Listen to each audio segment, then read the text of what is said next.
Audio Jungle.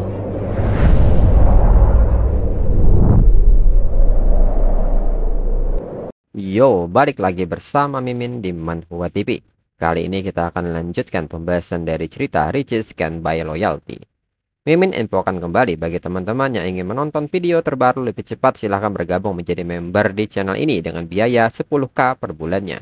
Jika tidak, teman-teman bisa bersabar lebih dulu selama 2-3 hari untuk menonton video tersebut. Tanpa berlama-lama, yuk kita masuk ke disclaimer dulu.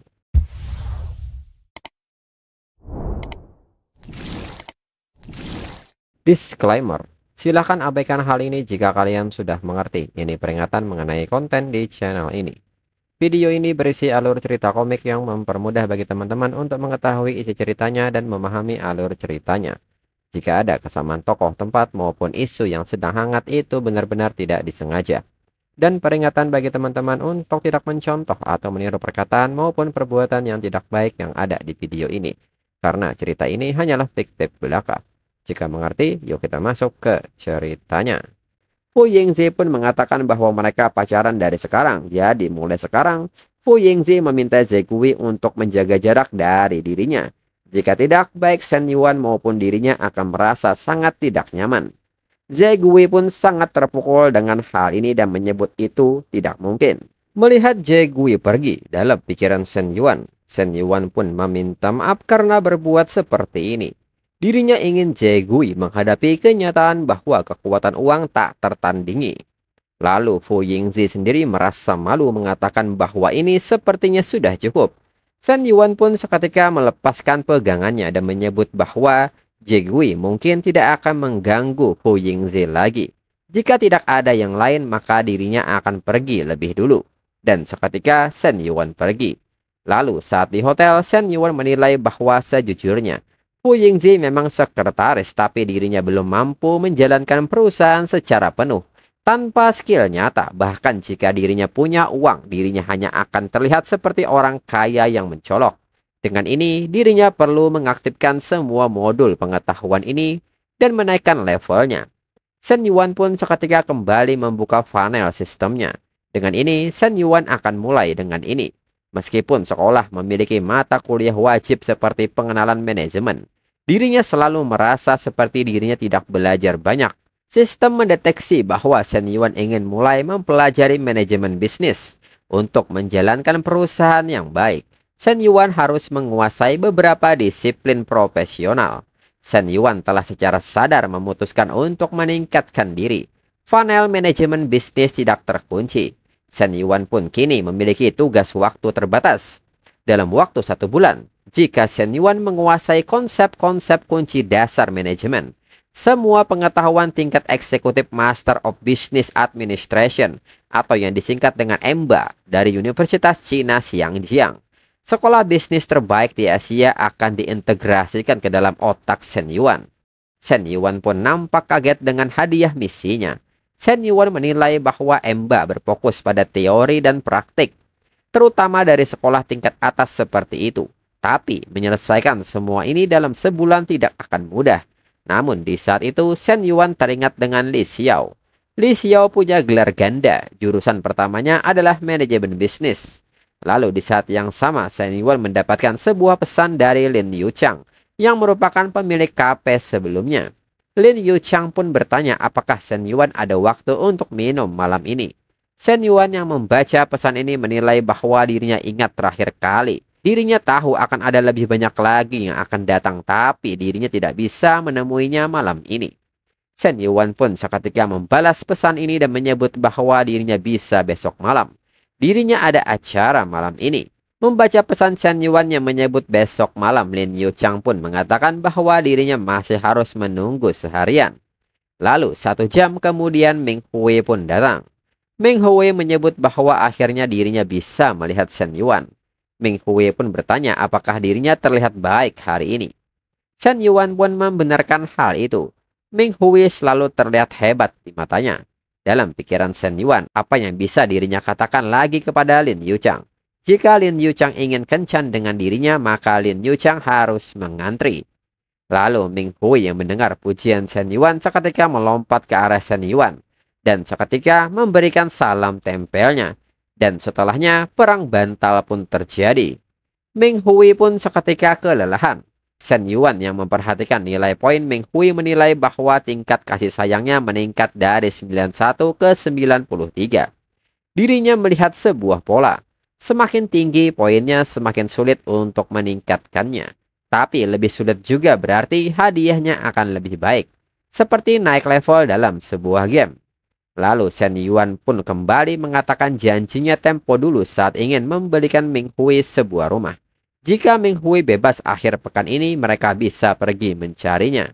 Mendengar hal ini, Meng Hui pun sangat senang dan seketika memeluk Shen Yuan serta mengucapkan kata I love you kepada Shen Yuan.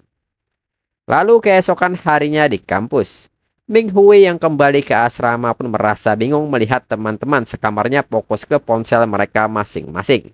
Teman-temannya pun bertanya apakah mereka melihat materi promo tentang inkubator startup baru. Apakah benar mahasiswa yang berinvestasi sebesar 10 juta? Salah seorang dari mereka menyebut itu tidak mungkin. Semua anak orang kaya di sini hanya membuang uang untuk berpesta. Tidak ada satupun dari mereka yang mampu berinvestasi seperti itu. Lalu Cheng Ling yang mendengar semua ini berbisik kepada Meng Hui bahwa dirinya benar-benar ingin mengatakan yang sebenarnya kepada semua orang. Terlalu tidak nyaman untuk menahannya. Cheng Ling pun bertanya kepada Meng Hui apa yang harus dirinya lakukan. Meng Hui pun meminta Cheng Ling untuk menahannya. Shen Yuan berkata untuk tidak mengungkapkan apapun dulu. Cheng Ling pun menyebut bahwa dirinya tidak mengerti mengapa Shen Yuan diam saja. Bukankah ini hanya pamer dalam kegelapan? Dan tentunya Meng Hui beruntung. Meng Hui mendapatkan pria kaya seperti itu. Cheng Ling bertanya kepada Meng Hui apakah Meng Hui bisa menanyakannya. Apakah Shen Yuan butuh pembantu atau asisten lagi? Dirinya tidak ingin bekerja keras lagi. Meng Hui pun bertanya apakah yang Cheng Ling maksud seperti pembantu rumah tangga. Cheng Ling bertanya apakah menurut Meng Hui Shen Yuan menginginkan seseorang seperti dirinya. Cheng Ling mengatakan bahwa Meng Hui benar-benar beruntung. Dirinya yakin tadi malam sangat liar. Meng Hui pun meminta Cheng Ling untuk berhenti menggoda dirinya. Cheng Ling pun meminta Meng Hui mengakuinya saja apakah itu benar-benar menakjubkan atau tidak. Meng Hui pun menyebut bahwa Cheng Ling sangat menyebalkan. Kemudian di tempat lain teman Yu Ping datang dan bertanya apakah Yu Ping sudah lihat postingan yang bilang ada mahasiswa yang menghabiskan 10 juta buat inkubator. Yu Ping menyebut bahwa dirinya melihatnya, tapi Yu Ping bertanya apakah mereka terlihat bodoh. Siapa yang akan percaya dengan gosip di internet? Temannya pun setuju, jika seseorang benar-benar melakukan itu, mereka akan memiliki setidaknya kekayaan bersih 100 juta. Jika sekolah mereka benar-benar punya orang sekaya itu, dirinya juga akan melemparkan dirinya pada mereka. Yu Ping pun meminta temannya untuk terus bermimpi. Mengapa juga mereka melihatnya? Temannya pun menyebut kalau ada yang beneran ngabisin duit segitu, pasti mereka pamer terus. Tidak mungkin mereka bisa sembunyi-sembunyi. Apa gunanya kalau begitu? Lalu Yu Ping menyebut bahwa itu sangat tepat. Lihat Shen Yuan. Punya sedikit uang dan dia sudah merasa puas. Membeli kafe untuk wanita tua dan sebagainya. Temannya pun membenarkan hal itu. Baru kemarin dia bersikap kasar kepada mereka ketika mereka mengucapkan beberapa patah kata. Itu sungguh menjijikan. Lalu sementara itu gosip kampus menyebar sangat liar dan Shen Yuan pun melanjutkan rencananya. Kemudian Shen Yuan pun menghubungi Li Xiao dan mengatakan bahwa dirinya perlu bantuan Li Xiao. Dirinya ingin serius belajar mengenai dasar-dasar manajemen. Dengan ini bisakah Li Xiao menjadi tutornya? Li Xiao pun seketika bertanya apa yang sedang Shen Yuan ingin lakukan saat ini. Shen Yuan pun menyebut bahwa dirinya benar-benar hanya ingin belajar sesuatu kali ini. Li Xiao pun mengerti. Shen Yuan pun seketika mengatakan bahwa dirinya akan segera pergi ke tempat Li Xiao. Li Xiao pun seketika kaget saat mendengar Shen Yuan akan ke rumahnya. Li Xiao pun bertanya apakah Shen Yuan tidak merencanakan sesuatu yang mencurigakan lagi. Shen Yuan pun menyebut bahwa Li Xiao tahu dirinya bisa dipercaya. Dirinya bersumpah tidak akan mencoba apapun. Li Xiao pun diam dengan perasaan curiga. Shen Yuan pun mencoba meyakinkan Li Xiao dan meminta Li Xiao untuk tidak khawatir. Lalu saat di rumah Li Xiao yang membukakan pintu mengatakan kepada Shen Yuan sebelum masuk. Shen Yuan harus berjanji kepada dirinya bahwa keadaannya tidak akan seperti saat itu. Shen Yuan pun berjanji. Kembali Li Xiao bertanya apakah itu sungguhan. Shen Yuan pun yakin 100%. Dan setelahnya Li Xiao mempersilahkan Shen Yuan untuk masuk.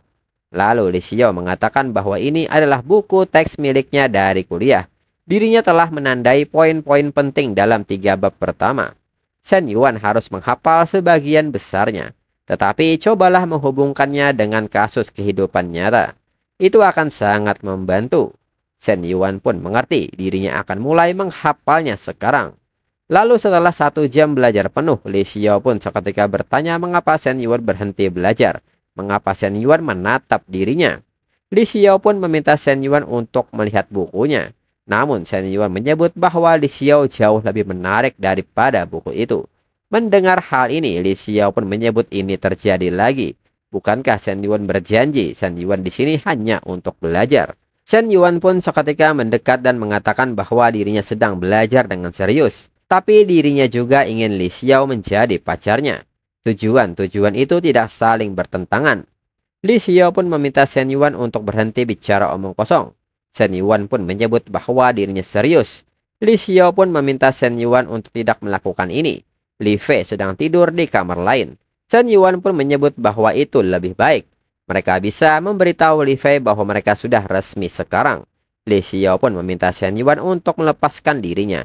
Dirinya tidak pernah menyetujui apapun. Shen Yuan pun mengatakan bahwa Li Xiao akan setuju dan seketika memberikan salam tempelnya kepada Li Xiao. Dalam pikiran Li Xiao, Shen Yuan bersumpah tidak akan bertindak seperti ini. Li Xiao menyebut laki-laki benar-benar babi. Di saat salam tempel semakin intens, Shen Yuan pun mencoba mengarahkan tangannya ke harta karun Li Xiao. Namun Li Xiao seketika menahannya dan mengatakan kepada Shen Yuan bahwa itu sama sekali tidak boleh. Lalu tak berselang lama Li Fei pun terbangun dari tidurnya. Di saat Li Fei keluar kamar, Li Fei pun dikagetkan dengan sebuah pemandangan di depannya. Li Fei pun bertanya-tanya apa yang sebenarnya terjadi di sini. Kakaknya dan Shen Yuan berada di sofa. Tidak ada rasa malu sama sekali. Sejak kapan kakaknya jadi berani begini? Dan seketika Li Fei kembali bergegas masuk ke kamarnya. Li Xiao pun seketika panik dan bertanya apa yang Shen Yuan lakukan. Adiknya melihat semuanya. Shen Yuan menyebut bahwa dia akan mengetahuinya cepat atau lambat. Lebih baik memberitahunya sekarang. Namun Li Xiao menyebut bahwa semua ini salah. Dirinya bahkan belum setuju untuk menjadi pacar Shen Yuan. Sekarang bagaimana dirinya harus menjelaskan ini kepada adiknya? Lalu Shen Yuan pun bertanya apakah Li Xiao menyukainya. Li Xiao pun seketika membeku saat dihadapkan dengan pertanyaan ini.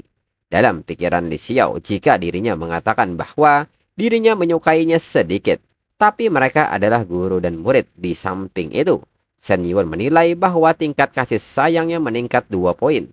Tidak banyak tetapi ada. Dia tidak materialistis, jadi uang tidak akan berhasil.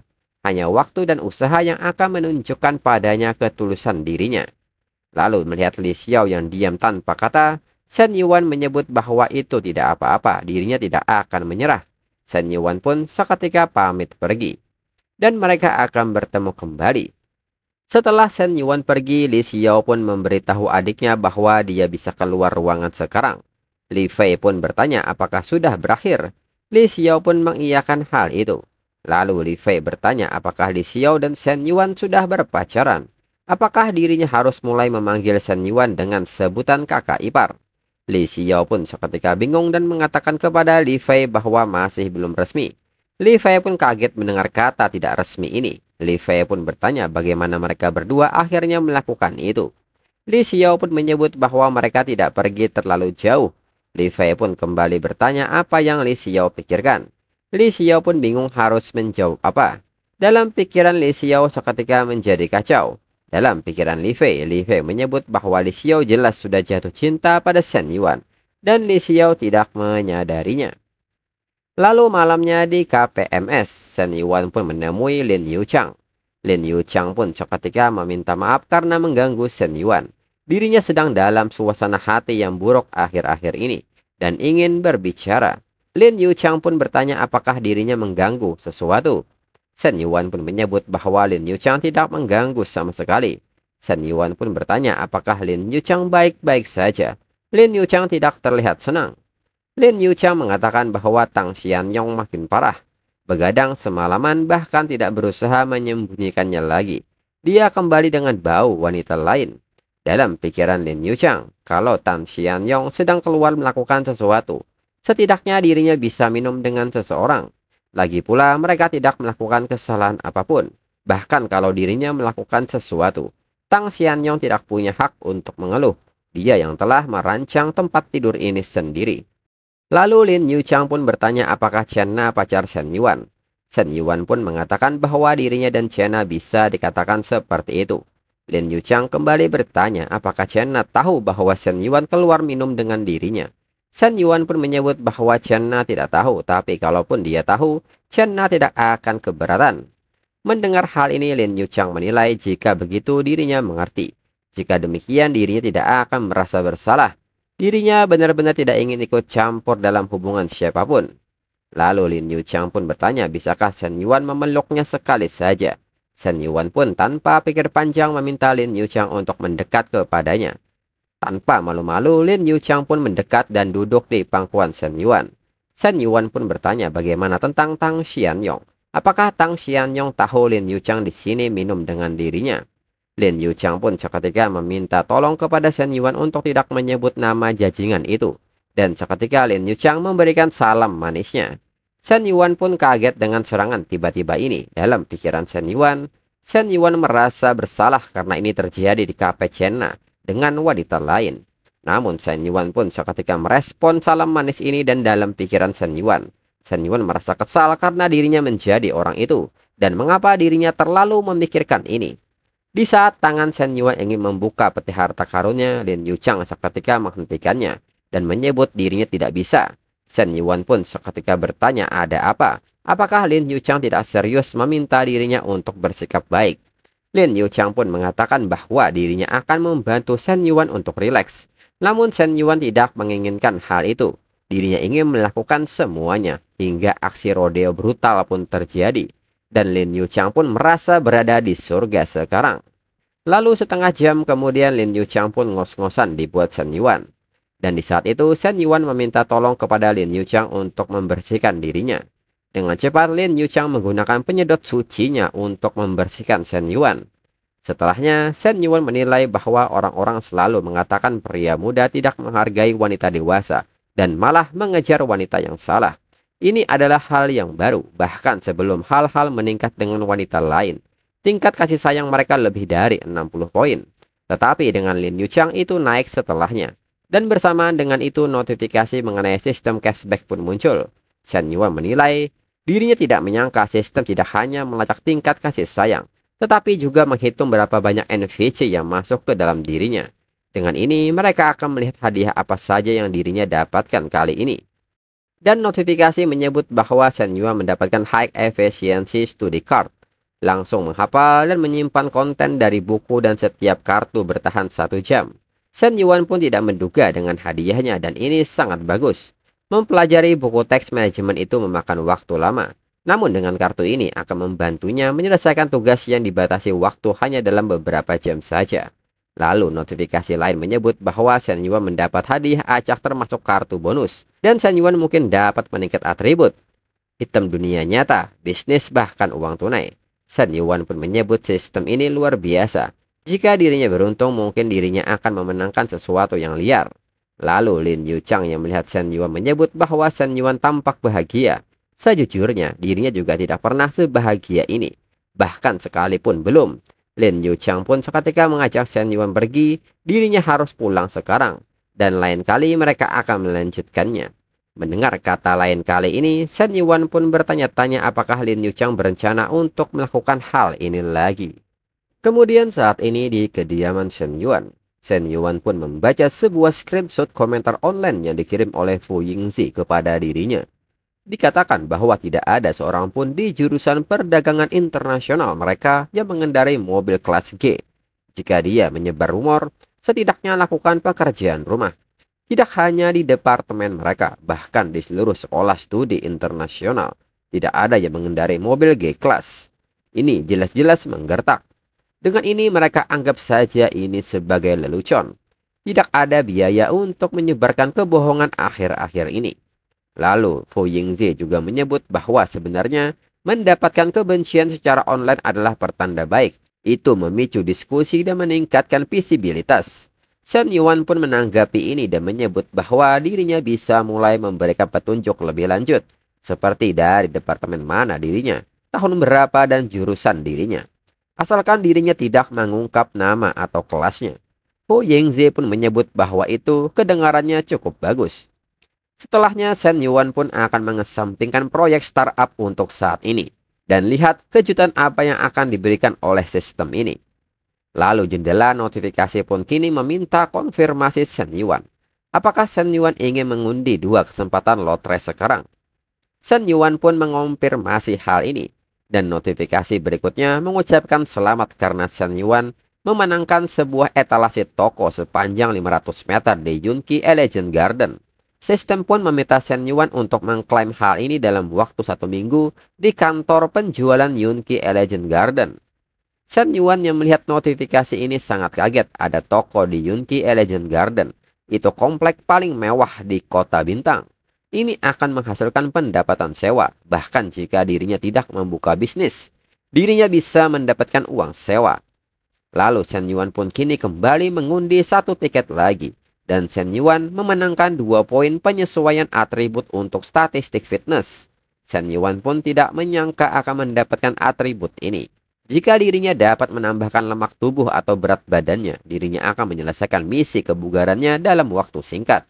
Kini Shen Yuan pun memperhatikan jendela statistiknya. Shen Yuan menyadari bahwa dirinya adalah tipe yang ramping, sulit untuk menambah berat badan. Jika demikian, dirinya akan meningkatkan berat badannya. Dan notifikasi pun menunjukkan proses perubahan ini. Shen Yuan pun nampak tidak sabar dengan hasilnya. Modifikasi ini ditambah dengan pertambahan berat badan dari latihan Menglu. Hingga modifikasi atribut pun selesai. Dan seketika tubuh Shen Yuan mengalami peningkatan. Namun Shen Yuan sendiri menilai bahwa mendapatkan 5 kg otot masih belum cukup untuk tujuan akhir. Tetapi terlihat poin-poin ini luar biasa. Sepertinya ada 2 pola dengan sistem ini. Tingkat kasih sayang lebih tinggi memicu hadiah. Mencapai jumlah NVC dengan kasih sayang tingkat tinggi juga mengunci hadiah. Jadi dengan ini dirinya perlu terus memperluas jaringannya. Dirinya berencana untuk belajar dan lebih dekat dengan Li Xiao pada saat yang sama. Dengan ini dirinya akan menggunakan High Efficiency Study Card. Dengan begitu dirinya akan memiliki lebih banyak topik untuk dibicarakan dengan Li Xiao. Kemudian pada hari-hari berikutnya, Shen Yuan terus melakukan rutinitasnya dengan latihan bersama Menglu dan belajar. Lalu Shen Yuan membeli Maserati MC20 untuk Chenna. Dan Shen Yuan mendapatkan mobil G63. Lalu saat ini di Job Fair Universitas Studi Internasional, orang-orang yang berkumpul pun kembali bertanya apakah mereka sudah dengar investor di balik perusahaan rintisan itu konon berasal dari sekolah bisnis, mengambil jurusan perdagangan internasional dan mengendarai mobil G-Class. Mobil itu harganya lebih dari 3 juta dan beberapa orang menyebut bahwa tidak mungkin orang seperti itu kuliah di sini. Seseorang dengan mobil seperti itu kuliah di perguruan tinggi swasta tingkat 2 itu benar-benar hal yang tidak mungkin. Dan orang-orang pun tergerak untuk menuju ke pamerannya saja. Selain itu perusahaan-perusahaan di sini bahkan bukan perusahaan besar. Hanya bisnis lokal dari kota bintang.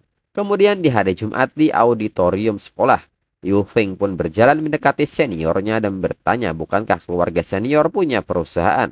Mengapa senior ada di job fair ini? Senior pun mengatakan bahwa untuk belajar dari bisnis lain, seorang manajer yang baik harus terus berkembang. Lalu teman Yu Feng pun bertanya jika dirinya tidak dapat menemukan magang, bisakah dirinya bergabung dengan perusahaan senior? Senior pun mengiyakan hal itu dan memintanya untuk mengirimkan resumenya. Dirinya akan memberikan komentar yang baik. Mereka pun sangat senang mendengar hal ini dan mengucapkan terima kasih. Senior pun meminta kepada mahasiswa juniornya, jika mereka masih mencari magang, jangan ragu untuk melamar ke perusahaan dirinya. Sebagai sesama alumni, dirinya akan membantu semampu dirinya. Di samping itu, teman-teman Li Zhangfeng pun sangat kesal melihatnya. Senior ini tidak datang ke sini untuk job fair. Dia datang ke sini untuk pamer dan menggoda. Li Zhangfeng pun menyebut jika saja Huang Haibo ada di sini, dia akan menyiramkan sesuatu tepat ke kepala senior itu. Lalu teman Yufeng mengatakan bahwa senior mereka mampu dan rendah hati. Tidak seperti Shen Yuan hanya menjalankan kafe dan mengajar wanita yang lebih tua. Menjalankan kafe melawan pemilik perusahaan itu seperti perbedaan siang dan malam. Shen Yuan sangat payah dan tidak tahu apa-apa.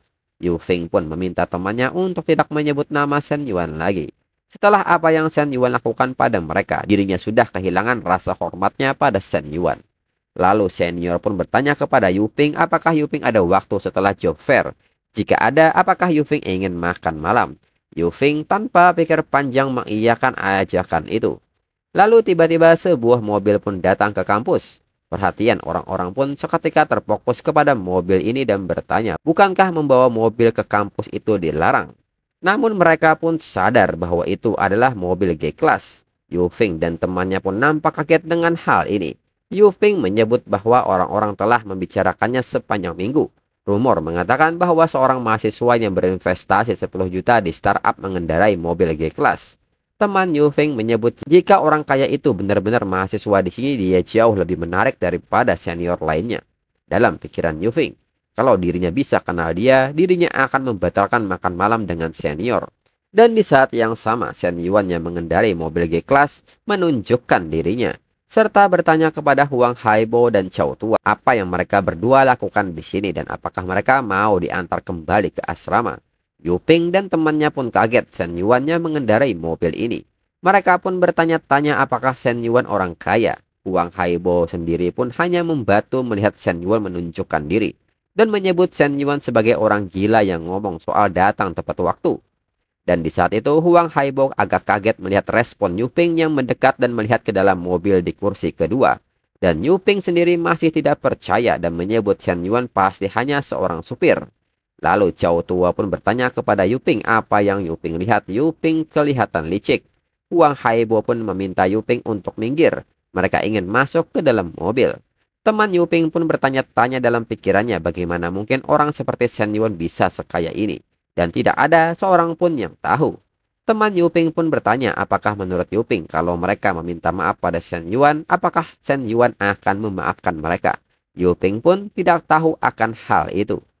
Dan setelahnya, berita bahwa Shen Yuan adalah orang yang memiliki mobil G-Class pun menjadi viral di kampus. Lalu beberapa mahasiswa wanita pun kini mulai menetapkan Shen Yuan sebagai tujuannya. Jika itu adalah miliarder berusia 60 tahun, para gadis mungkin akan ragu, tapi Shen Yuan yang berusia 21 tahun, tinggi dan tampan. Apalagi yang mereka inginkan.